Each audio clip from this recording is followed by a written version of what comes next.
দেশে কমেছে করোনা নমুনা পরীক্ষা, ভারতীয় ধরন ছড়িয়ে পড়া রোধে পরীক্ষা বাড়ানোর পরামর্শ বিশেষজ্ঞদের।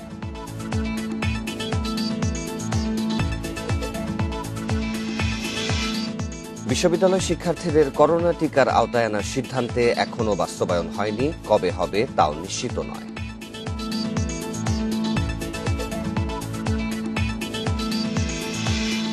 সাংবাদিক রোজিনা ইসলামের জামিনের আদেশ আজ, পরিস্থিতি নিয়ে কথা বলতে ৩ মন্ত্রীর সঙ্গে বসবেন সাংবাদিক নেতারা।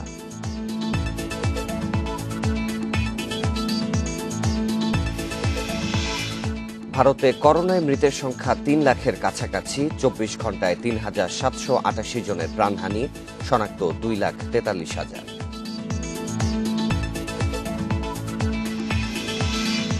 এবং শ্রীলঙ্কার বিপক্ষে প্রথম ওয়ানডেতে দুপুর ১টায় মাঠে নামছে টাইগাররা, স্লো উইকেটে স্পিনে কাবু করার ছক।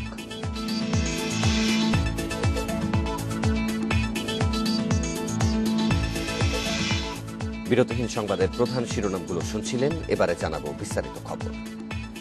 গত ৩ দিন ধরে দেশে করোনায় নমুনা পরীক্ষা কমে গেছে।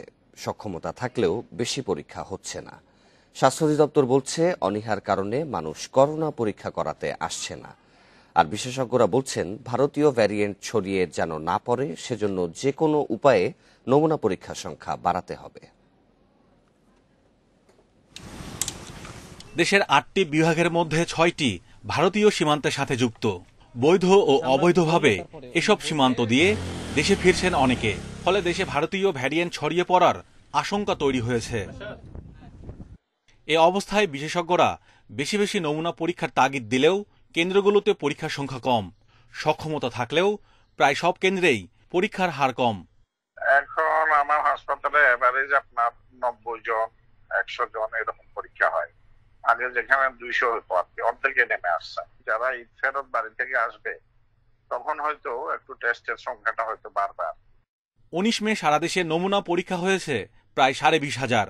তবে পরের ৩ দিন দৈনিক নমুনা পরীক্ষার সংখ্যা কমে গেছে। সবশেষ ২২ মে অ্যান্টিজেন টেস্ট সহ নমুনা পরীক্ষা ১২,০০০-এ নেমে আসে। অ্যান্টিজেন বেস টেস্টগুলোকে পপুলারাইজ করার জন্য এটাকে অ্যাভেলেবল করছি। আপনি দেখবেন বর্তমানে ল্যাবে আসলে অ্যান্টিজেন বেস টেস্টের ল্যাবের সংখ্যা অনেক বেশি, যেটা আপনাকে ইমিডিয়েট রেজাল্ট দিতে পারে। কিন্তু আমাদের ক্ষেত্রে মানুষজনকে আমরা আহ্বান জানাচ্ছি যে ওই টেস্টটা করে, কিন্তু অ্যান্টিজেন বেস টেস্টের ব্যাপারে মানুষের কেন জানি অনীহাটা এখন পর্যন্ত পুরোপুরি কাটেনি আর কি। বিশেষজ্ঞরা বলছেন এখন সীমান্তবর্তী জেলাগুলোতে দিতে হবে বেশি নজর। সেজন্য নমুনা পরীক্ষা বাড়াতে হবে যেন করোনা আক্রান্তরা শনাক্তের বাইরে থেকে না যান।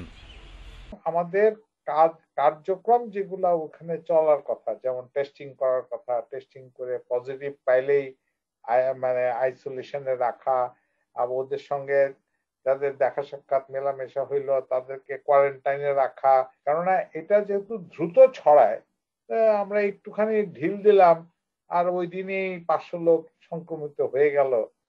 প্রত্যেক শহরের প্রতিটি ওয়ার্ডে নমুনা সংগ্রহের বুথ স্থাপন করা জরুরি বলেও মনে করছেন বিশেষজ্ঞরা। Mahmudul Hasan, independent news, Dhaka. Public বিশ্ববিদ্যালয় খোলার আগে শিক্ষার্থীদের টিকার আওতায় আনার সিদ্ধান্ত থাকলেও এখনও তা পুরোপুরি বাস্তবায়ন হয়নি। কবে এটি সম্ভব হবে সেটিও নির্দিষ্ট নয়। যদিও বিশ্ববিদ্যালয় মঞ্জুরি কমিশন বলছে টিকা দিতে শিক্ষার্থীদের তালিকা তৈরি হয়েছে। করোনার কারণে ১ বছরেরও বেশি সময় ধরে বন্ধ পাবলিক বিশ্ববিদ্যালয়। খোলার আগে সকল শিক্ষার্থীকে টিকার আওতায় আনার সিদ্ধান্ত সরকারের। জাতীয় এবং উন্মুক্ত বিশ্ববিদ্যালয় বাদে ৪৪টি পাবলিক বিশ্ববিদ্যালয়ে ৬ লাখের মতো শিক্ষার্থী আছেন। টিকা দেওয়ার সিদ্ধান্তের ৩ মাস পার হলেও বেশিরভাগ শিক্ষার্থী এর আওতায় আসেনি। করোনা সংক্রমণ হার কমলে ২৪ মে থেকে বিশ্ববিদ্যালয় খোলার কথা ছিল, যদিও সিদ্ধান্তে পরিবর্তন এসেছে। এখন কবে শিক্ষার্থীরা টিকা পাবেন, তারপর কবে বিশ্ববিদ্যালয় খোলা হবে সেটি নিয়ে তৈরি হয়েছে অনিশ্চয়তা।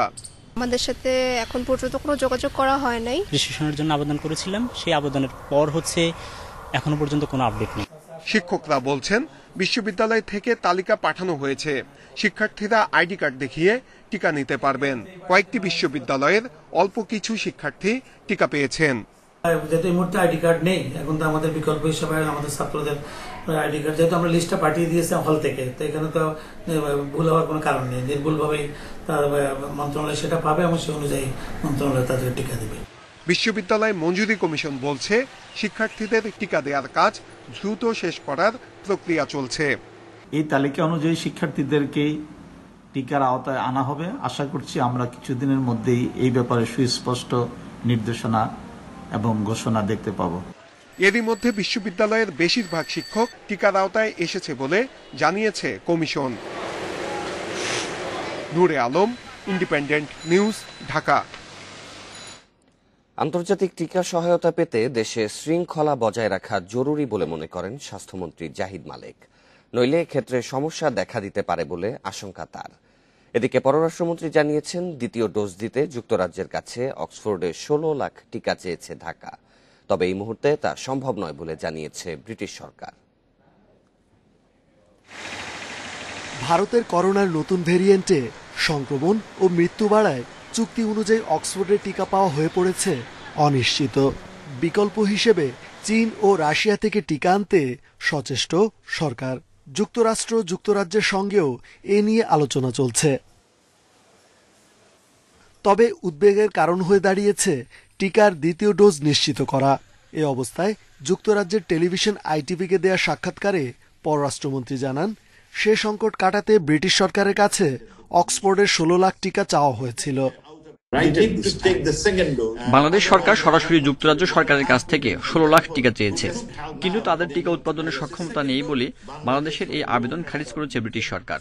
তবে আমরা বিশ্বাস করি যুক্তরাজ্য সরকার চেষ্টা করলে এই পরিমাণ টিকার ব্যবস্থা করতে পারবে।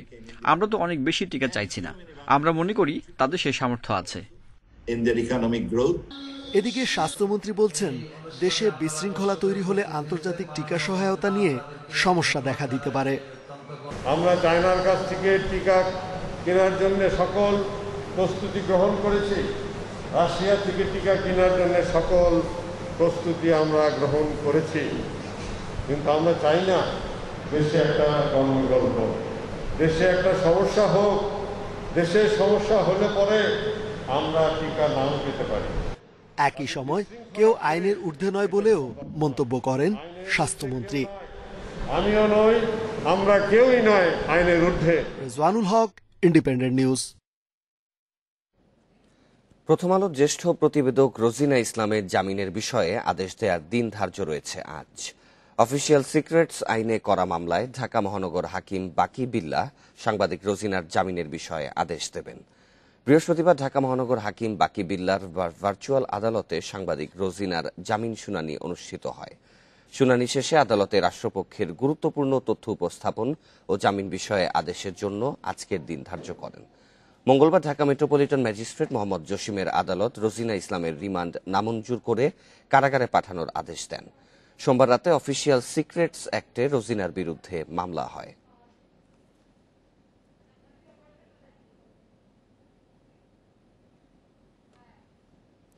এদিকে সাংবাদিক রোজিনা ইসলামের মুক্তির দাবিতে আন্দোলন অব্যাহত রেখেছেন গণমাধ্যম কর্মীরা।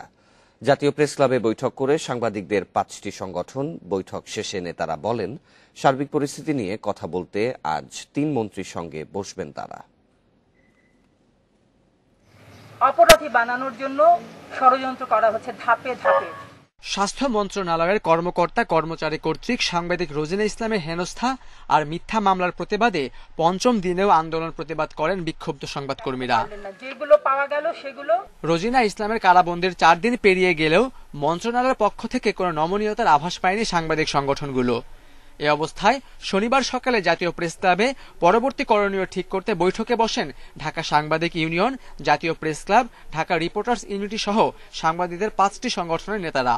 বৈঠক শেষে তারা জানান, শুধু রোজিনা ইসলামের মুক্তিই না, বরং সাংবাদিক সুরক্ষা আইন করা সহ সাংবাদিকদের বিভিন্ন দাবি নিয়ে রোববার সরকারের 3 মন্ত্রীর সাথে আলোচনা করবেন। রোজিনা ইসলামের মুক্তির দাবির পাশাপাশি তার বিরুদ্ধে যে মামলা দায়ের করা হয়েছে সেই মামলার প্রত্যাহারের দাবি জানাচ্ছে। একই সঙ্গে আজকের এই আলোচনায় সাংবাদিকদের বিভিন্ন সমস্যা নিয়ে আলোচনা হয়েছে। আমরা কিছু পয়েন্ট আউট করেছি। আমাদের আন্দোলন অব্যাহত থাকবে, শুধুমাত্র রোজিনাকে মুক্ত করা নয়, যেসব বাধা নিষেধগুলো মুক্ত গণমাধ্যমকে বাধাগ্রস্ত করছে সেগুলো দূরীভূত করার জন্য আমরা সবাই মিলে প্রয়াস করব। এদিকে সকালে ঢাকা রিপোর্টার্স ইউনিটি চত্বরে নারী সংবাদকর্মীরা অবস্থান কর্মসূচি পালন করেন। এতে সংহতি জানান প্রথম আলোর সংবাদকর্মীরাও। পৃথিবীব্যাপী এই যে ঐক্য, এটা সাংবাদিকদের মুক্তির দাবিতে, এটা আসলে একজন রোজিনার জন্য না, এটা বৃহত্তর সংগ্রাম, মানুষের অধিকার প্রতিষ্ঠার সংগ্রাম, মানুষের মুক্ত কণ্ঠ রাখবার অধিকার সংগ্রাম। একই দাবিতে জাতীয় প্রেস ক্লাবে প্রতিবাদ সমাবেশ করেছে ঢাকা সাব এডিটর কাউন্সিল। এ সময় তারা পুরো ঘটনাটি সাজানোর উল্লেখ করে বর্তমান তদন্ত কমিটি বাতিল করে নিরপেক্ষ কমিটি দিয়ে ঘটনা তদন্তের দাবি জানান। এই যে সরকার এখন ক্ষমতায় আছেন, তারা আসলে তো সাংবাদিক বান্ধব সরকার, তাদের সঙ্গে আমরা আলোচনায় যেতে পারবো। একটি দুটি ইস্যুতে তাদেরকে ভুল বোঝানো হয়েছে বলে আমি মনে করি। সেই ধারণা ভেঙে দিতে যদি হয় অথবা সেই ধারণার বিপক্ষে যদি আমাদের অবস্থান নিতে হয়, আমরা তো আমাদের সত্য পথে থাকবই। 1923 সালের ঔপনিবেশিক অফিসিয়াল সিক্রেটস অ্যাক্ট বাতিলের দাবি জানিয়ে সাংবাদিক সুরক্ষা আইন করার দাবি জানান গণমাধ্যম কর্মীরা। Khaled Raihan, independent news, Dhaka. রোজিনা ইস্যুতে দেশবিরোধী চিহ্নিত মহল ফায়দা নেওয়ার চেষ্টা করছে জানিয়ে তথ্যমন্ত্রী বলেন, কারো কর্মকাণ্ড যেন তাদের হাতে অস্ত্র তুলে না দেয়। শনিবার ডিরেক্টর গিল্ডের নির্বাচিত কমিটির সঙ্গে সাক্ষাৎ শেষে এসব কথা জানান তিনি। স্বাস্থ্য মন্ত্রণালয়ে রোজিনার স্বামীর ব্যবসায়িক সংশ্লিষ্টতা এবং নৌ ও স্বরাষ্ট্র মন্ত্রণালয়ে রোজিনার সঙ্গে আগেও এই ধরনের ঘটনার প্রসঙ্গ তুলে হাসান মাহমুদ বলেন, সব সত্য তদন্তেই বেরিয়ে আসবে। এছাড়া ডিআরইউতে শিক্ষা উপমন্ত্রীকে অবাঞ্ছিত করা প্রসঙ্গে মন্ত্রী জানান, মতের অমিল হলেই কাউকে অবাঞ্ছিত ঘোষণা করা রীতির বাইরে। অবশ্যই অনভিপ্রেত, কিন্তু এই ঘটনাটিকে পুঁজি করে দেখা যাচ্ছে একটি চিহ্নিত মহল ফায়দা লুটার চেষ্টা করছে এবং এটিকে রাজনীতিকরণ করা হয়েছে। এবং দেখা যাচ্ছে যে যেই দেশবিরোধী শক্তি তারা অতি তৎপর হয়ে উঠেছেন এই ঘটনাটিকে নিয়ে। বিএনপি চেয়ারপারসন খালেদা জিয়ার শারীরিক অবস্থার উন্নতি হচ্ছে বলে জানিয়েছেন তার ব্যক্তিগত চিকিৎসক এজেডএম জাহিদ হোসেন। তার অক্সিজেন স্যাচুরেশন এখন বেশ ভালো, শ্বাসকষ্টও নেই। তবে কোভিড পরবর্তী জটিলতায় তার হার্ট এবং কিডনি আক্রান্ত হওয়ায় মেডিকেল বোর্ড কিছুটা উদ্বিগ্ন বলেও জানান এজেডএম জাহিদ হোসেন। ৩রা মে থেকে এভারকেয়ার হাসপাতালের সিসিইউতে চিকিৎসাধীন বিএনপি চেয়ারপারসন খালেদা জিয়া। এর আগে ১১ এপ্রিল করোনা আক্রান্ত হওয়ার পর গুলশানের বাসাতেই চিকিৎসা নিচ্ছিলেন তিনি। অবস্থার অবনতি হলে ২৭ এপ্রিল ভর্তি করা হয় হাসপাতালে। এরপর থেকেই ১০ সদস্যের মেডিকেল বোর্ডের তত্ত্বাবধানে এভারকেয়ার হাসপাতালে চিকিৎসা চলছে খালেদা জিয়ার।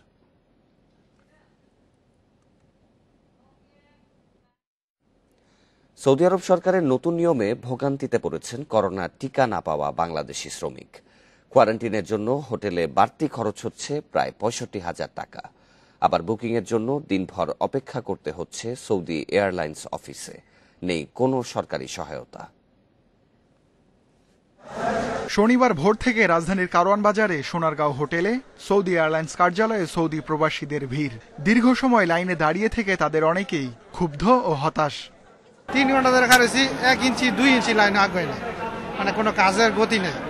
প্রবাসীরা জানান, বৃহস্পতিবার থেকে নতুন নিয়ম চালু করেছে সৌদি সরকার।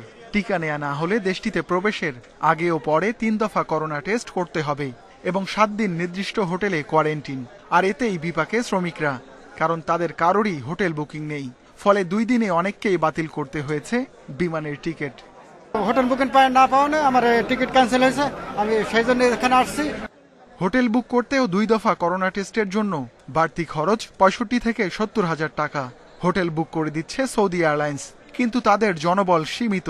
তাছাড়া বুকিংয়েও লাগছে দীর্ঘ সময়। ফলে তীব্র গরমে ঘন্টার পর ঘন্টা অপেক্ষা করতে হচ্ছে খেয়ে না খেয়ে। এর আগে বলছে সৌদি আরব হোটেল বুকিং দেন, সৌদি আরব হোটেল বুকিং দিছি, ওটা চলবো না।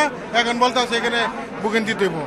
আবার এই যে হাওলা দৌলত করে কত টাকা পয়সা নিয়ে আসছে। বড় ধরনের একটা অ্যামাউন্ট যেটা হোটেল কোয়ারেন্টাইনের কারণে নির্ধারণ করা হয়েছে, এটা কেউ প্রস্তুত ছিল না। আমরা হয়তো প্রবাসে থাকি শুধু কর্মসংস্থার জন্য বা ফ্যামিলিকে সুখে রাখার জন্য, তো এখানে বড় বড় অ্যামাউন্টগুলো আমাদের কিন্তু ধাক্কা দেয়। বিশ্লেষকরা বলছেন, তথ্যের অভাবেই ভোগান্তি বাড়ছে প্রবাসীদের। সৌদি আরব যে নতুন নিয়ম, সেই নিয়মের কথা কিন্তু জানিয়েছে আরো 10 দিন আগে, 10ই মে। কিন্তু আমাদের প্রবাসীদেরকে বিষয়গুলো আসলে অনেকেই হয়তো ঠিকভাবে জানতেন না। এই যে তথ্যের ঘাটতি, আমার কাছে মনে হয় যে প্রবাসী শ্রমিকদের জন্য নতুন নতুন নিয়ম, এক এক দেশ এক এক সময় যে তথ্যগুলো বলছেন সেগুলো যদি কোনো একটা জায়গায় একসাথে রাখা যেত সরকারের কোনো একটা ওয়েবসাইটে বা দপ্তরে, তাহলে সেটা কিন্তু ভালো হতো। বিশ্লেষকেরা বলছেন, প্রবাসীদের অগ্রাধিকার ভিত্তিতে টিকা দেয়া হলে বিদেশ যাত্রায় ভোগান্তি অনেকাংশেই কমবে, লাগবে না কোয়ারেন্টিন খরচও। Ruhul Amin, independent news, Dhaka. জাতির পিতা বঙ্গবন্ধু শেখ মুজিবুর রহমানের জুলিও কুরি শান্তি পুরস্কার পাওয়ার ৪৮তম বার্ষিকী আজ। ১৯৭৩ সালে ২৩ মে বিশ্ব শান্তি পরিষদ শেখ মুজিবুর রহমানকে এই শান্তি পদকে ভূষিত করে। বিশ্ব শান্তি প্রতিষ্ঠায় বঙ্গবন্ধুর অবদানের আন্তর্জাতিক স্বীকৃতি এই পদক। এটি ছিল বাংলাদেশের জন্য প্রথম আন্তর্জাতিক সম্মান। বিজ্ঞানী ম্যারি কুরি ও পিয়েরে কুরি দম্পতি বিশ্ব শান্তি সংগ্রামে যে অবদান রেখেছেন তা স্মরণীয় করে রাখতেই ১৯৫০ সাল থেকে এই পদক দেয়া হয়। জাতির পিতা বঙ্গবন্ধু শেখ মুজিবুর রহমানের জন্ম শতবার্ষিকী উদযাপন জাতীয় বাস্তবায়ন কমিটি নানা আয়োজনে দিনটি পালন করছে।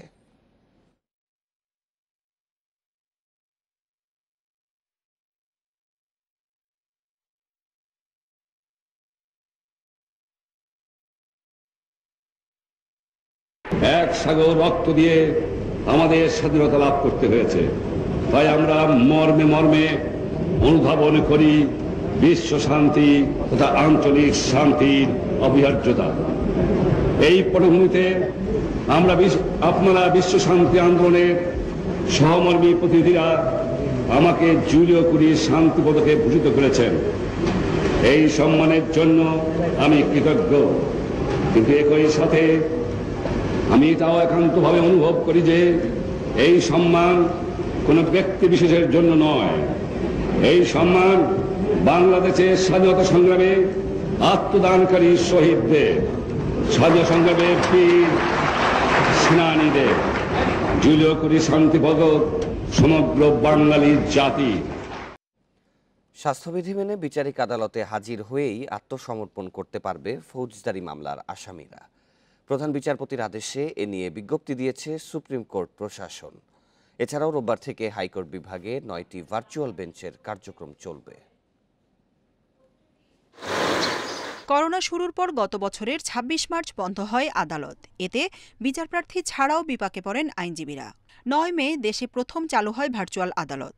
পরে সংক্রমণ কিছুটা কমায় বছরের শেষ ভাগে ভার্চুয়ালের পাশাপাশি শারীরিক উপস্থিতিতেও উচ্চ আদালতে শুরু হয় কার্যক্রম। তবে নতুন করে সংক্রমণ মৃত্যু বাড়ায় কয়েক দফায় লকডাউন দেয় সরকার। এ সময় শুধু জরুরি বিষয় শুনানির জন্য কটি ভার্চুয়াল বেঞ্চ দেয়া হয় সুপ্রিম কোর্টে। এতে উপার্জন বন্ধ হওয়ায় বিপাকে পড়েন সাধারণ আইনজীবীরা, ভোগান্তি বাড়ে বিচারপ্রার্থীদেরও।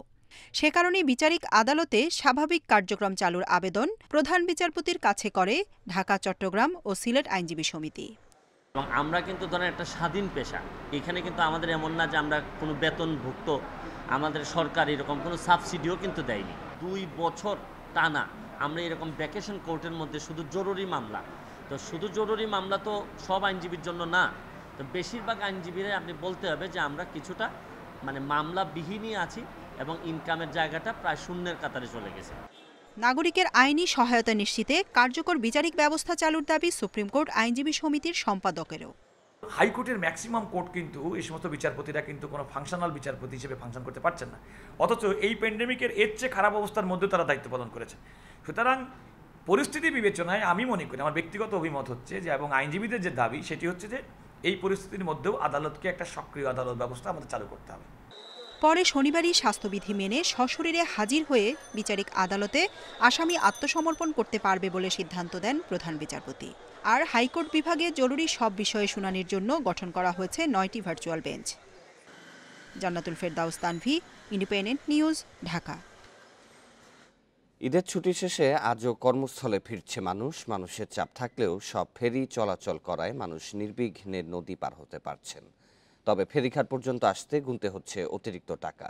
এ বিষয়ে আরও জানাতে মাদারীপুরের বাংলাবাজার ফেরিঘাট থেকে যোগ দিচ্ছেন সহকর্মী রিপন চন্দ্র মল্লিক। রিপন, ঘাটের সার্বিক পরিস্থিতি কেমন দেখছেন এবং লোকজনের ভিড় কেমন?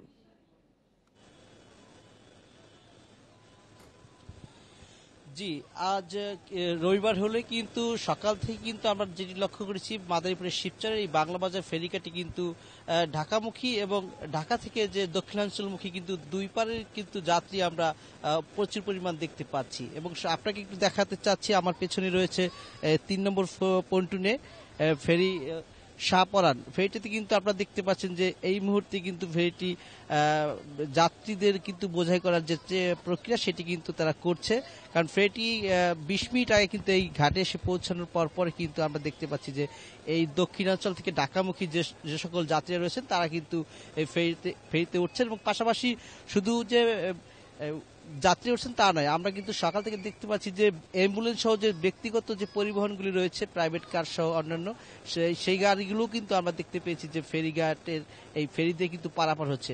অর্থাৎ আমরা যেটা দেখতে পাচ্ছি যে যাত্রীদের চাপ যেটা রয়েছে সেটি কিন্তু গত কয়েকদিনে যে যাত্রীদের চাপ ছিল যায় ঢাকামুখী, সেই চাপের তুলনায় কিন্তু অনেকটা কম।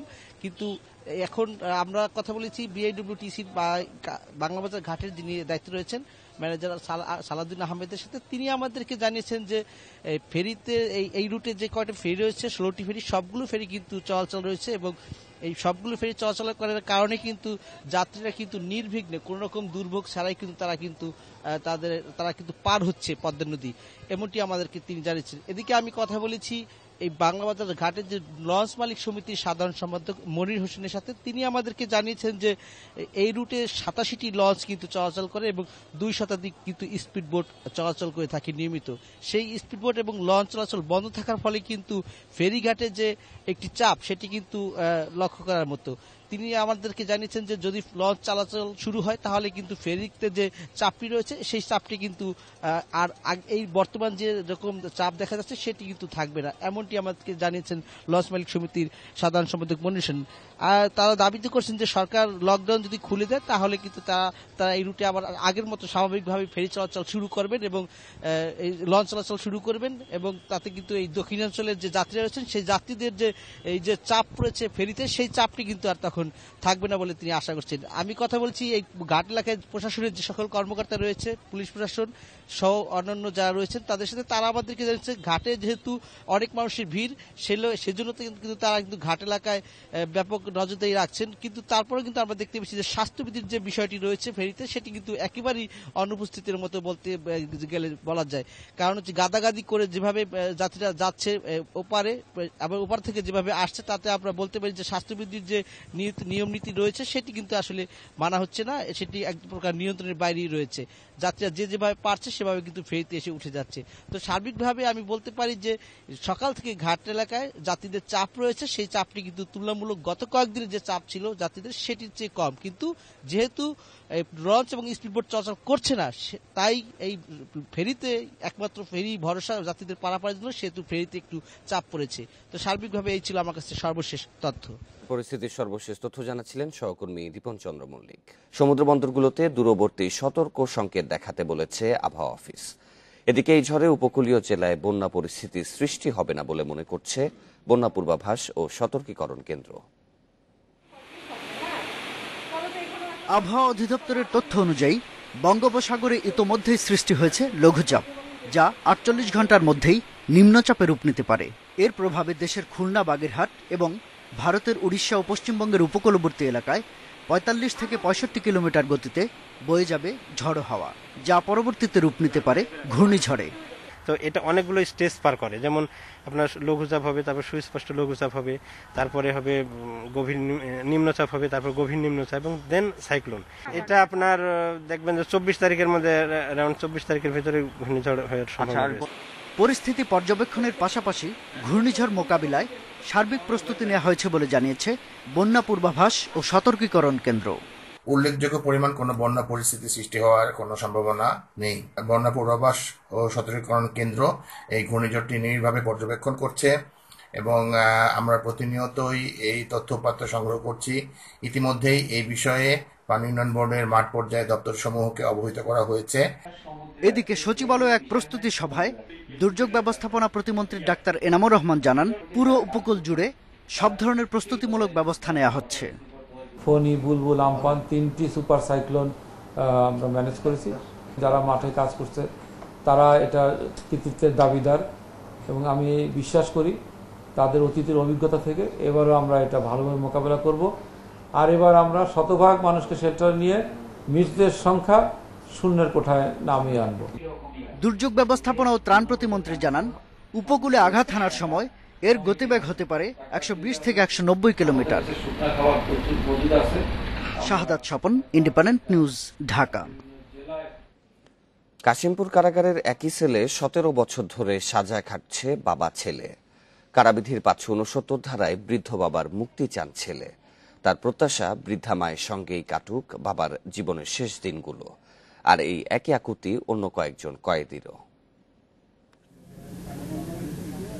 450 বর্গফুটের ছোট্ট এই সেলে বাবা ছেলের বসবাস। দীর্ঘদিন কারাবাসের কারণে এটি যেন তাদের বাড়ি, স্থায়ী নিবাস। 17 বছর আগে খুনের মামলায় 30 বছরের কারাদণ্ড হয় ছেলেসহ কারাগারে আসেন শেরপুরের হাবিবুর রহমান। এখন তার নিজের বয়স 75। আমার বাবা, আমি জেলে আছি, আমাদের সরকারে ছাড়লে তাহলে আমরা আমার বাবা আমার মারে আমার ভাই বোনকে আমরা ভালোভাবে দেখতে পারি। একটু সব মালিকের ইচ্ছে, মানুষের তো কিছু করার নেই, কোনো ভুল ত্রুটি হইতে পারে। কাশিমপুর কারাগারের ব্রহ্মপুত্র ভবনের 1-এর 8 নম্বর সেলে 21 বন্দীর মধ্যে হাবিবুরই বয়সে বড়। সবার কাছ থেকেই পান সম্মান, ভালোবাসা। তাই তার মুক্তির আবেদনে চোখ ভিজে যায় অন্যদেরও। আমাদের ডাইনে আছে একজন বৃদ্ধ, খুব অসহায়, চলাফেরার কষ্ট, যারা তাদের 569 দ্বারা হয়েছে। সরকারের প্রতি আমার আকুল আবেদন, যাদের হয়েছে তাদের মুক্তি দেওয়ার জন্য। 401 ধারায় কয়েদিদের সাজা স্থগিত বা মওকুফের বিধান আছে। কারাবিধির 569 ধারায়ও 20 বছর জেল খাটার পর অসুস্থতা, বয়স বা ব্যবহার বিবেচনায় মুক্তি পেতে পারেন কয়েদি। আর এ সুবিধা পেতে পারেন এমন কয়েকজনই আছেন এ সেলে। নবাবপুরের খোকন, আসর জব্বার বা বাচ্চু গায়ে। তাদের মামলা সব আলাদা হলেও দুঃখগুলো প্রায় একই, আবেদনও একই সূত্রে গাথা। মার কাছে আমি মোবাইল করছিলাম সেদিন, মা কথা বলতে পারে না, কান বসে। এই এখন সরকার যদি আমাদের মুক্তি দেয় 569 দ্বারায়, তাহলে হয়তো আমি আমার মায়ের কাছে গিয়ে শেষ সময়টুকু মার সেবা যত্ন করে একটু মার কাছে দোয়াটা নিতে পারবো। আমার এই মামলা দেখবো কিংবা আমার সাথে দেখা সাক্ষাৎ করবো, এরকম কেউ নাই। যদি খাইটা যেতে হয় তাহলে আরো 5-7 বছর থাকতে হবে, তাহলে আমরা বাঁধবো কিনা মরবো ঠিক নেই। প্রধানমন্ত্রী যদি কাল করে, যদি কাল সাহায্য করে, যদি কাল ছাড়ে, তাহলে যাই সন্তানের মুক্ত, মা বাবার মুক্ত দেখতে পারবো। কয়েদিদের আবেদনের পক্ষে বলছেন আইনজীবীরাও। বয়স ও সাজা খাটার মেয়াদ বিবেচনায় কিছু আসামির মুক্তির পক্ষে তারা। অপরাধ অন্তত 60 বছরের ঊর্ধ্বে যারা আছেন, যারা অসুস্থ আছেন, তাদেরকে যাতে নিয়মিত পরীক্ষা নিরীক্ষার মাধ্যমে প্রতি মাসে অন্তত একবার মুক্তির ব্যবস্থা করা হয়। মুক্তির স্বাদ পেতে এসব কয়েদির বোবা চোখের আরতি এখন সরকারের প্রতি। আকুতি জীবনের শেষ দিনগুলো কাটাতে চান স্বজনদের সান্নিধ্যে। Suman Tanvir, independent news, Dhaka. যাত্রী চালক ও পথচারীদের কাছে অনিরাপদ হয়ে উঠেছে আশুলিয়া জিরানী শিমুলিয়া আঞ্চলিক সড়ক। গত 1.5 বছর ধরে মাঝে মধ্যেই রাস্তায় গাছ ফেলে চলছে ছিনতাই, ডাকাতি। সভা চলাচল নির্বিঘ্ন করতে রাস্তায় আইন শৃঙ্খলা বাহিনীর টহল বাড়ানোর দাবি জানিয়েছেন স্থানীয়রা। জিরানী শিমুলিয়া আঞ্চলিক এই সড়ক দিয়ে যাতায়াত আশপাশের অন্তত 15 গ্রামের মানুষের। এছাড়া নবীনগর, চন্দ্রা ও ঢাকা আরিচা মহাসড়কের বিকল্প হিসেবে ধামরাই ও গাজীপুরের কালিয়াকৈরে যাওয়ার পথ এটি। গত 1.5 বছর ধরে সন্ধ্যার পর রাঙামাটি ব্রিজ থেকে ঋষিপাড়া এলাকার বিভিন্ন পয়েন্টে রাস্তায় গাছ ফেলে যাতায়াত থামিয়ে ঘটছে ডাকাতি, ছিনতাইয়ের ঘটনা। এটা দীর্ঘদিন যাবত আমাদের এখানে ডাকাতিটা গাছ কেটে কেটে এখান থেকে নিয়ে রাস্তা ফালাইতেছে, রাস্তা ব্লক করতেছে, করার পরে এখানে গাড়িগুলো আটকে দেয়, যেখানে যা আছে সব নিয়ে নিতেছে মানুষজনের। ইট ভাড়া ছিল, সে দুটো বন্ধ হওয়ার কারণে এখানে গাছপালা থাকে, গাছ কাইটে রাস্তার উপর ফালায়, তারপর ডাকাতিটা হয়। আত্রে চালাই না, আত্রে আমাদের ভয় লাগায়, ডাকাতি হয়, এদিকে ফাঁকা রাস্তা। স্থানীয় জনপ্রতিনিধিরা বলছেন, আইন শৃঙ্খলা বাহিনীর অনুপস্থিতি এবং সড়কবাতি না থাকার সুযোগে বেড়েছে এসব ঘটনা। প্রায় 8 কিলোমিটার পথ অনিরাপদ এখন চলাচলকারীদের কাছে। ডাকাতি তো হয় 1 বছর যাবত, 15-20 দিন পর, 1 মাস পর হতে আছে। আমি একটা না 16 দিন চৌকিদার নাকি আমি নিজেই পাড়া দিছি। গত 1 বছরে এই পথে ছোট বড় অন্তত 40টি ছিনতাই, ডাকাতির ঘটনা ঘটেছে। ভাঙচুর হয়েছে বেশ কিছু যানবাহনও। এ বিষয়ে কোনো অভিযোগ নেই উল্লেখ করে রাস্তায় টহল বাড়ানোর কথা জানিয়েছেন পুলিশ। ডাকাতির এরকম কোনো ঘটনা আমার কাছে অভিযোগ আছে, বলতে ভাই আমি পাই নাই। এমনি আমাদের নর্মাল যে আছে ওইটা আমরা মুভমেন্ট করাই। পথচারী যাত্রী ও যানবাহনের নিরাপত্তায় রাতে এই পথে পুলিশি টহল জোরদারের দাবি জানিয়েছেন স্থানীয়রা। Independent news desk.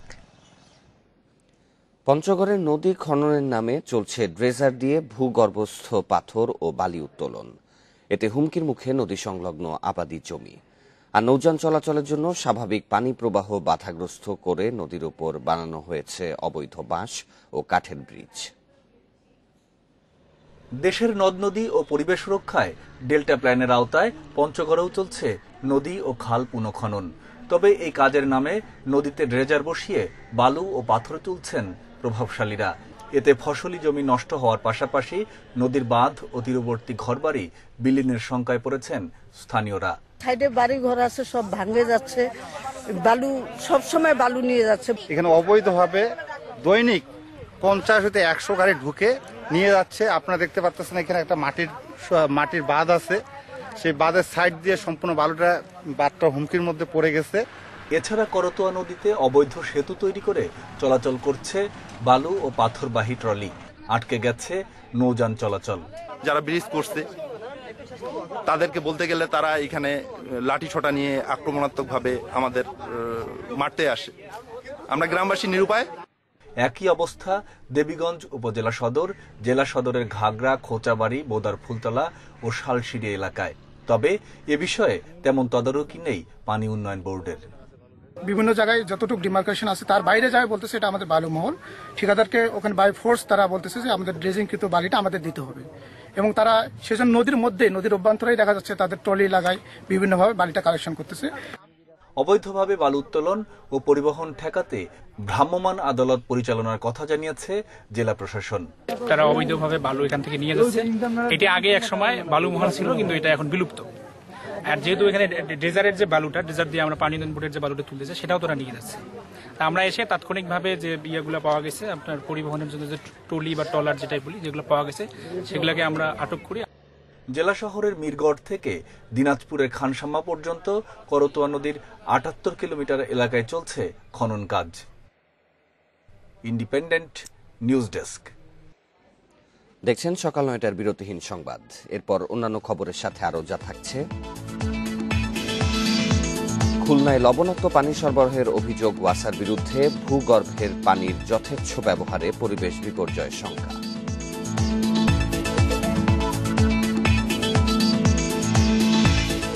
এবং 7 বছর পর লা লিগা চ্যাম্পিয়ন অ্যাথলেটিকো মাদ্রিদ প্রতিপক্ষের মাঠে 2-1 গোলে হারালো ভায়াদোলিদকে।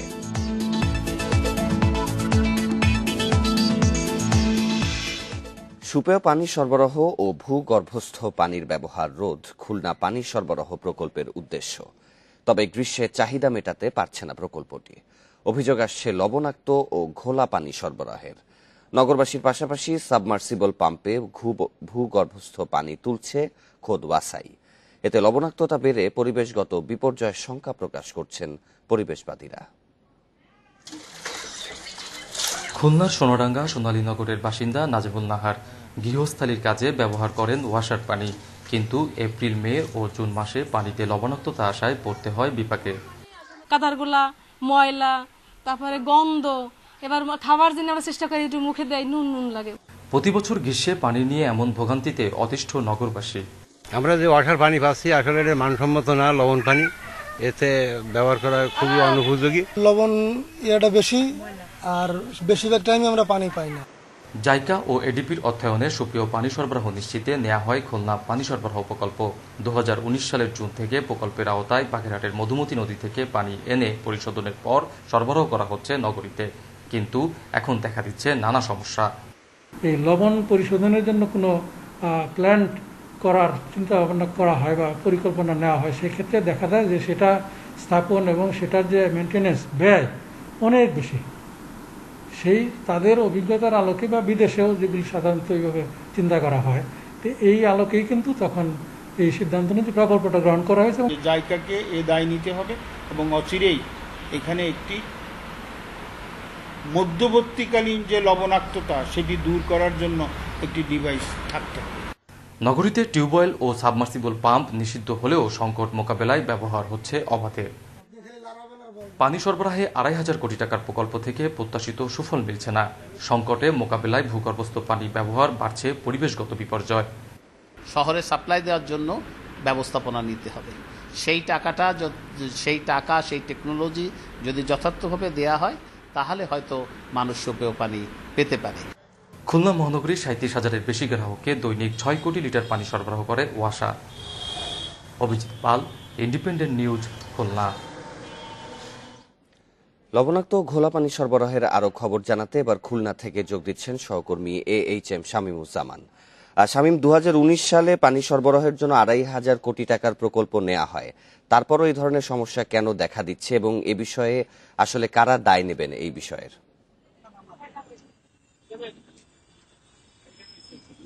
দায়ের বিষয়টার কথা যদি বলি তাহলে সাথে যারা জড়িত তাদের ঘাড়ে আসি, তবে তাদের সাথে আমরা কথা বলেছিলাম, আমরা ওয়াসার সাথে কথা বলেছি। তারা যেটা বলছেন যে এই প্রকল্পের সাথে যারা জড়িত ছিলেন তারা কিন্তু আসলে প্রথমেই বুঝতে পারেননি যে এই ধরনের সমস্যা হবে, অর্থাৎ পানিতে লবণাক্ততার থাকবে। তারা যেটা বলছেন যে আসলে শুরুতেই যে প্রকল্পটা নেওয়া হয়েছিল সেই প্রকল্পে কিন্তু আসলে যে হিসেব করা হয়েছিল যে পানি এনে রিজার্ভ প্ল্যান্টে রাখবে এবং সেখান থেকেই পানি পরিশোধন করে নগরবাসীকে পানি সরবরাহ করা হবে। এবং কিন্তু বিষয়টা হচ্ছে পানি আনাও হচ্ছে, রাখাও হচ্ছে, কিন্তু সমস্যা যেটা হয়ে গেছে যে তারা যেটা বলছেন যে এই যে দীর্ঘ সময় চলতি মৌসুমে দীর্ঘ সময় বৃষ্টি হয়নি, অর্থাৎ মার্চ থেকে এই যে দীর্ঘ সময় বৃষ্টি না হওয়ার কারণেই কিন্তু আসলে পানিতে লবণাক্ততার পরিমাণ বৃদ্ধি পেয়েছে। এই হিসেবটা কিন্তু শুরুতেই ছিল না, তাদের যেটা ছিল হয়তো বা কিছুদিন পর পরই বৃষ্টি হবে, বৃষ্টি হলে কিন্তু পানিতে লবণাক্ততা থাকবে না এবং লবণাক্ততা না থাকায় কিন্তু নগরবাসী সুপ্রিয় পানি পাবে বলে প্রকল্পের শুরুতে এরকম একটা ধারণা থাকবে। কিন্তু এই যে দীর্ঘদিন বৃষ্টি না হওয়াতেই কিন্তু সমস্ত হিসাব নিকেশ উল্টে গেছে বলে কিন্তু আমাদের জানিয়েছেন ওয়াসার ব্যবস্থাপনা পরিচালক। এবং তবে তিনি যেটা বলছেন যেহেতু পানিতে লবণাক্ততা এবছর দেখা দিয়েছে সেজন্য কিন্তু আলাদা আর একটা রিজার্ভ প্ল্যান্ট করার পরিকল্পনা নেওয়া হয়েছে এবং সেখানে পানি এনে একটা যেটা আছে আরো একটা করা হবে এবং এইখানে যে বৃষ্টি মৌসুমে বা স্বাভাবিক সময়ে পানি এনে সেটা রিজার্ভ করা হবে এবং তারপরে শুষ্ক মৌসুমে সেখান থেকে পানি সরবরাহ করা হবে। তবে সেটা কিন্তু আসলে খুব দীর্ঘ একটা প্রক্রিয়া। সব মিলিয়ে আসলে বলতে পারি যে নগরবাসীর এই যে শুষ্ক মৌসুমে যে পানি সংকট, পানিতে লবণাক্ততার পরিমাণ বেড়ে যাওয়া, এই অবস্থা থেকে কিন্তু খুলনা মহানগরবাসী খুব দ্রুত মুক্তি পাবে বলে কিন্তু আসলেই মুক্তি পাবে বলে কিন্তু খুলনার বিশেষজ্ঞরা মনে করছেন না। তারা যেটা মনে করছেন যে যেহেতু শুষ্ক মৌসুমে যে পানির সংকট ছিল এবং এর সাথে সাথে যে আবার লবণাক্ততার পরিমাণ বৃদ্ধি পাচ্ছে, এই সমস্যা দীর্ঘদিন ধরে চলবে, কেননা নূতন একটি পরিকল্পনা গ্রহণ বাস্তবায়ন করা আসলে দীর্ঘ সময়ের বিষয়। তো ততদিন কিন্তু নগরবাসী এই ভোগান্তি থেকে মুক্তি পাবে না বলেই কিন্তু খুলনার বিশিষ্ট নাগরিকরা মনে করছেন। শুষ্ক মৌসুমে খুলনায় পানি সরবরাহ প্রকল্পের বিষয়ে জানাচ্ছিলেন সহকর্মী। এদিকে বড় মৌসুমে দিনাজপুরে শুরু হয়েছে ধান বেচা কেনা, ভালো দাম পাওয়ায় খুশি কৃষকেরা। তবে সম্প্রতি ঝড় বৃষ্টিতে ধান কাটা ও মাড়াইয়ে বিঘ্ন ঘটেছে, যাতে সরকারিভাবে ধান চাল সংগ্রহের কিছুটা ভাটা পড়েছে। ধানের বাজার ও সংগ্রহ পরিস্থিতি জানাতে এবার দিনাজপুর থেকে যোগ দিচ্ছেন সহকর্মী সালাউদ্দিন আহমেদ। সালাউদ্দিন, ধান চাল সংগ্রহ পরিস্থিতির সার্বিক অবস্থা এখন কেমন দেখছেন এবং কৃষকরা ধানের দাম নিয়ে কি বলছেন?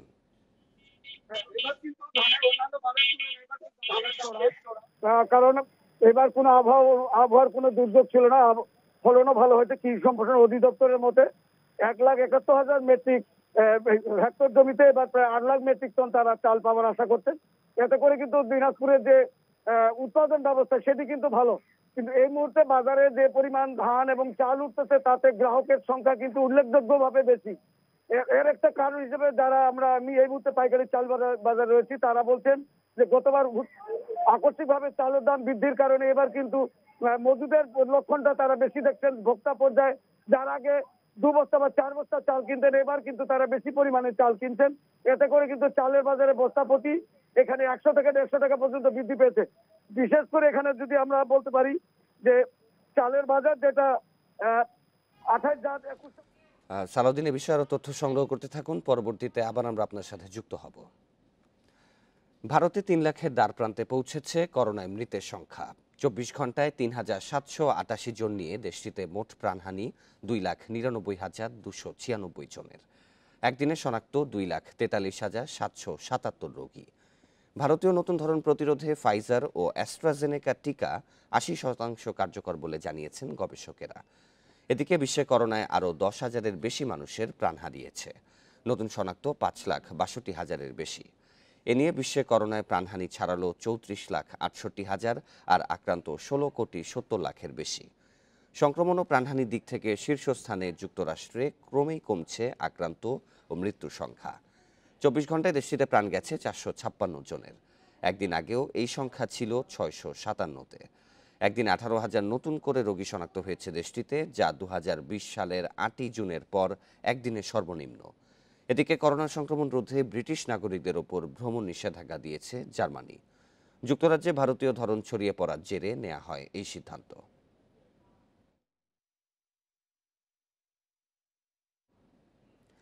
করোনা মোকাবিলায় এবার ভারতে চালু হলো করোনা দেবীর মন্দির।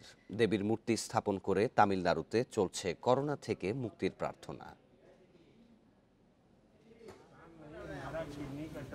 করোনার দ্বিতীয় ধাপের সংক্রমণে বিপর্যস্ত ভারত। কড়াকড়ি আরোপ, টিকা কর্মসূচির গতি বাড়িয়েও মিলছে না সুরাহা।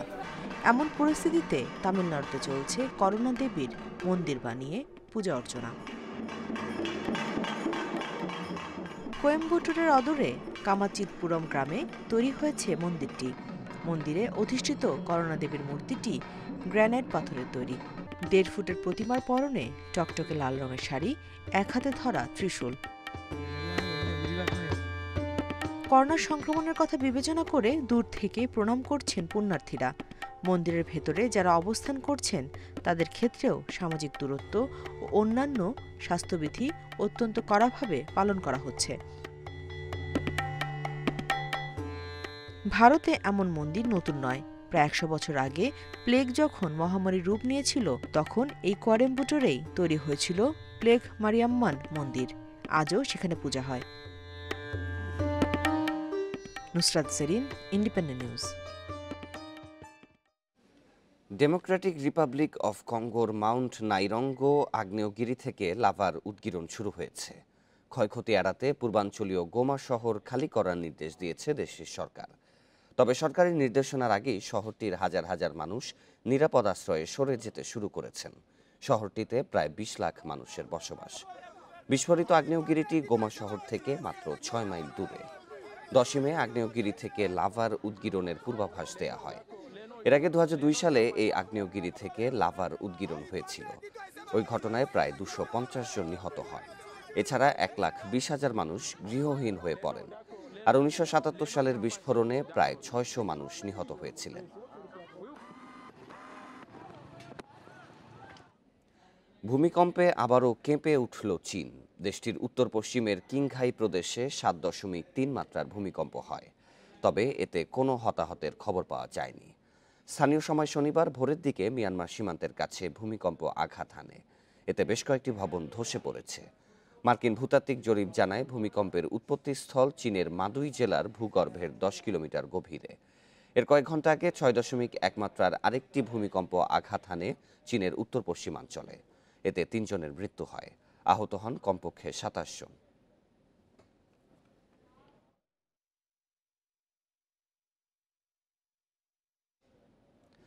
ঘরের মাঠ আর অভিজ্ঞতা বিবেচনায় শ্রীলঙ্কার চেয়ে এগিয়ে বাংলাদেশ। তবে তারুণ্য নির্ভর শ্রীলঙ্কাকে নিয়ে সতর্ক থাকতে বলেছেন কোচ রাসেল ডমিঙ্গো। মিরপুরে 3 ম্যাচের সিরিজের প্রথম ওয়ানডে শুরু আজ বেলা 1টায়। কোনো ম্যাচের আগের দিন এমন দৃশ্য নিয়মিত হয়ে গেছে। উইকেটটা ভালো করে দেখে নেওয়া, চাহিদা মতো উইকেট পাওয়া ম্যাচ জয়ের বড় শর্ত। বাংলাদেশ দলের সাফল্য যে 3 জনের উপর নির্ভর করছে, সেই তামিম, সাকিব, মুশফিক ভালোভাবেই দেখে নিয়েছেন প্রথম ওয়ানডের উইকেট। পেস ও স্পিন বোলিং কোচ নেই, ফিল্ডিং কোচও ছুটিতে। দেশি 2 কোচ তালহা জুবায়ের ও মিজানুর রহমানকে নিয়ে ডমিঙ্গোর চ্যালেঞ্জটা একটু বেশি। অভিজ্ঞতা, তারকা খ্যাতি, র্যাঙ্কিং সব দিক দিয়ে এগিয়ে বাংলাদেশ। গ্যালারি ফাঁকা থাকলেও হোম ভেন্যু সুবিধা তো আছেই, যদিও এসব দিয়ে ম্যাচ জেতা যাবে না। বাংলাদেশকে 3 ডিপার্টমেন্টে পারফর্ম করতে হবে মাঠে, যেখানে সবচেয়ে বেশি চিন্তা ফিল্ডিং নিয়ে, কারণ এই ফিল্ডিংই ভুগিয়েছে নিউজিল্যান্ড সফরে। নিউজিল্যান্ডে একের পর এক ক্যাচ মিস হয়েছে। হাস্যকর সেই সব ভুলের সমালোচনা হয়েছে কোচিং স্টাফদের নিয়েও। ভুল থেকে শিক্ষা নেওয়া গেছে কিনা জানা যাবে এই সিরিজে। ক্যাচ নিয়ে অনেক কাজ করেছি। মাঠের পরিস্থিতি অনেক সময় বোঝা কঠিন, তবে fielding position, catch ground fielding এর বেসিক নিয়ে অনেক কাজ করেছি।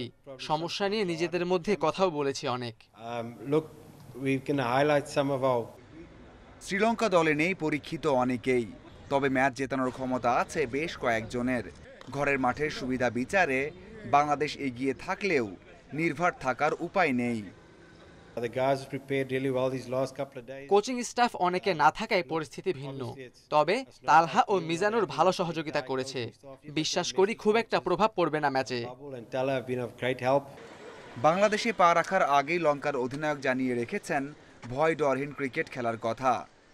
অনুশীলনে ফুরফুরে মেজাজও সেই বার্তাই দেয়। 25 মে দ্বিতীয় ওয়ানডে পড়তে পারে ঘূর্ণিঝড়ের কবলে, সেজন্য প্রথম ওয়ানডে হয়ে দাঁড়িয়েছে মহা গুরুত্বপূর্ণ। মাঝারুল ইসলাম, ইন্ডিপেন্ডেন্ট নিউজ। সুইজারল্যান্ডে ইতিহাস গড়ার সুযোগ বাংলাদেশের আর্চারদের সামনে। রিকার্ভ মিশ্র ইভেন্টের ফাইনালে আজ নেদারল্যান্ডসের বিপক্ষে লড়বে রোমান দিয়াজ জুটি। স্বর্ণের লড়াইয়ে মোমেন্টাম কাজে লাগানোর লক্ষ্য মার্টিন ফ্রেডরিখের শিষ্যদের। এসএ গেমসের পর থেকে সময়টা ভালো যাচ্ছিল না। ঘরোয়া আসরেও নিষ্প্রভ রোমানসানা। ব্যস্ততা বেড়েছিল সমালোচকদের, কিন্তু নিজ সিদ্ধান্তে অটল কোচ মার্টিন ফ্রেডরিক। কোচের আস্থার প্রতিদান দেশসেরা আর্চার দিলেন সুইজারল্যান্ডে। সেরাটা যে তুলে রেখেছিলেন সেরা মঞ্চের জন্যই। রোমানের সাথে তাল মিলিয়েই নিখুঁত, অপ্রতিরোধ্য, দুর্দান্ত দিয়া সিদ্দিকি। দুজনের বোঝাপড়ায় এবার ফাইনালের মঞ্চে লাল সবুজের সম্ভাবনা। শেষ লড়াইয়ে লক্ষ্যভেদটা অব্যর্থ হলেই মিলবে বিশ্বসেরার তকমা।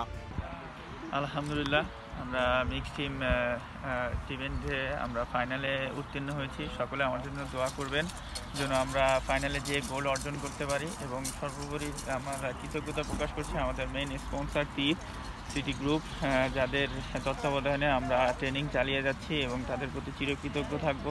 ইনশাআল্লাহ আমরা চেষ্টা করবো আমাদের বেস্টটা দেওয়ার, এবং দেশবাসীর কাছে দোয়া প্রার্থনা করছি যেন আমরা ভালো কিছু করতে পারি, এবং গোপালগড়কে আবারও জানাই আমার মনের অন্তরস্থল থেকে অনেক ধন্যবাদ। হেভিওয়েট তকমা পাত্তা পায়নি। র্যাঙ্কিংয়ের 17 নম্বর দলের উত্তরণ চমকে দিয়েছে বাকি সবাইকে। প্রতিপক্ষ ডাচরাও সতর্ক। আসর জুড়ে প্রায় অপ্রতিরোধ্য গ্যাব্রিয়েলা স্লুয়েশার ভ্যান ডেনবার্গ জুটি। ডাচ পার্টনারশিপ জমে গেলে সহজ হবে না শেষ লড়াই, জানা আছে বাংলাদেশ ম্যানেজমেন্টের। শুভ বিকাল from Lausanne, Switzerland. We are here. নেদারল্যান্ডসের বিপক্ষে স্বর্ণের লড়াইয়ে মাঠে নামবে বাংলাদেশের আর্চাররা। ডাচ আর্চাররা বিশ্বমানের। রোমান দিয়াও ভালো ছন্দে আছে, আমি আশাবাদী। We have an important day. Very happy. Our mixed team will go. ফাইনালের মঞ্চে নিশ্চিত অন্তত একটি পদক, কিন্তু তাতে আশ্বস্ত না হয়ে সামনে দেখছেন রোমান দিয়া জুটি। লুজানে শেষ তীরটা অব্যর্থ হলেই নাগালে আসবে বিশ্বসেরার তকমা। Kamrul Hasnat, independent news. Real Madrid বার্সেলোনাকে পেছনে ফেলে 7 বছর পর লা লিগার শিরোপা জিতল অ্যাথলেটিকো মাদ্রিদ। শেষ রাউন্ডে ভায়াদোলিদকে 2-1 গোলে হারিয়ে চ্যাম্পিয়ন হল সিমিওনির দল। অ্যাথলেটির অনন্য এই জয় নায়ক লুইস সুয়ারেজ। অন্যদিকে আজ নির্ধারিত হবে ফ্রেঞ্চ লিগ 1-এর চ্যাম্পিয়ন। শিরোপার জন্য পিএসজির কেবল জিতলেই হবে না, অন্য ম্যাচে শীর্ষ দল লিলকে হারতে হবে। সুয়ারেজের শেষ দেখে ফেলেছিল বার্সেলোনা, কিন্তু কাতালান জায়ান্টদের ভুল প্রমাণ করে অ্যাথলেটিকো মাদ্রিদকে শিরোপা এনে দিলেন উরুগুয়ান স্ট্রাইকার। খারাপ সময় পেছনে ফেলে আজ নায়ক সুয়ারেজ। পা ফসকালেই শিরোপা হারাতো অ্যাথলেটি। এমন সমীকরণে লিগের শেষ 2 ম্যাচেই অন্তিম মুহূর্তে গোল করে জয় এনে দেন সুয়ারেজ। এমন আবেগ তো তাকে ছুঁয়ে যাবেই। এবছর আমার ও আমার পরিবারের খুব খারাপ সময় গেছে। অ্যাথলেটিকো মাদ্রিদকে ধন্যবাদ আমার উপর বিশ্বাস রাখার জন্য, আমাকে সুযোগ দেওয়ার জন্য। মৌসুমের শেষ ম্যাচে এমন পারফর্ম করতে পেরে আনন্দে আত্মহারা আমি। 21 গোল করে সুয়ারেজ যেমন আতলেতির ত্রাণকর্তা, তেমনি নেপথ্যে মূল ভূমিকা ডিয়েগো সিমিওনির। ইতিহাসের পাতায় এই আর্জেন্টাইন কোচ। ইউরোপিয়ানদের বাইরে সিমিওনি তৃতীয় ম্যানেজার যিনি একাধিকবার লা লিগা জিতলেন। করোনা থাবায় বছরটা পুরো পৃথিবীর জন্যই খারাপ গেছে, ফুটবল দলগুলোর জন্যও তাই। এমন কঠিন এক মৌসুমে আমরা শিরোপা জিতেছি। ইনজুরি, করোনা কোনো কিছুই আমাদের রুখে দিতে পারেনি। শ্বাসরুদ্ধকর ম্যাচে ভিয়ারিয়ালের বিপক্ষে 2-1 গোলে জিতেও লাভ হয়নি রিয়াল মাদ্রিদের। আতলেতির সাথে এবার হাড্ডাহাড্ডি লড়াই হয়েছে লস ব্লাঙ্কোদের। মাত্র 2 পয়েন্ট এগিয়ে চ্যাম্পিয়ন হয় সিমিওনির দল, আর বার্সার শিরোপা স্বপ্ন শেষ হয়ে যায় 2 রাউন্ড আগেই। অন্যদিকে লিগ ওয়ানের চ্যাম্পিয়নও আজ নির্ধারণ হয়ে যাবে। শিরোপার জন্য লিলের সঙ্গে পিএসজির লড়াই। 1 পয়েন্টে এগিয়ে শীর্ষে লিলে। শেষ ম্যাচে অ্যাঙ্গার্সের বিপক্ষে তারা জয় পেলে কোনো সুযোগ নেই পিএসজির। যদি পয়েন্ট খোয়ায় লিলে, তবে ব্রেস্টকে হারালেই চ্যাম্পিয়ন পিএসজি। শিরোপা নির্ধারণী দুটি ম্যাচই শুরু হবে রাত 1টায়। Roksana Afroz, independent news. এদিকে ইপিএলে আজ নিষ্পত্তি হতে যাচ্ছে শীর্ষ 4 দলের। এই দৌড়ে থাকা চেলসি মুখোমুখি হবে অ্যাস্টন ভিলার, লেস্টার সিটি লড়াই টটেনহ্যামের সাথে, আর লিভারপুলের চ্যালেঞ্জ ক্রিস্টাল প্যালেসের বিপক্ষে। সব কয়টি ম্যাচ শুরু হবে রাত 9টায়। 3 দলের মধ্যে 1 পয়েন্ট বেশি নিয়ে এগিয়ে আছে চেলসি। নিজেদের শেষ ম্যাচে 3 পয়েন্ট নিয়ে পরবর্তী চ্যাম্পিয়ন্স লিগ নিশ্চিত করতে চায় দ্য ব্লুজ। যদিও ব্যস্ত সূচি কঠিন করে তুলেছে শীর্ষ 4-এ থাকার লড়াই। লিভারপুল ও লেস্টারের পয়েন্ট সমান 66, তবে গোল সংখ্যার দিক থেকে এগিয়ে অলরেডস। ঘরের মাঠে ক্রিস্টালকে রুখে দেয়াই লক্ষ্য ক্লপের দলের। টটেনহ্যামের বিপক্ষে লেস্টারের লড়াইটা বেশ কঠিন। হারলেই ছিটকে পড়তে হবে 4-এর দৌড় থেকে। অন্যদিকে ইউরোপা লিগে থাকতে হলে টটেনহ্যামের কেবল জিতলেই হবে না, ওয়েস্ট হ্যামের হারের অপেক্ষা করতে হবে।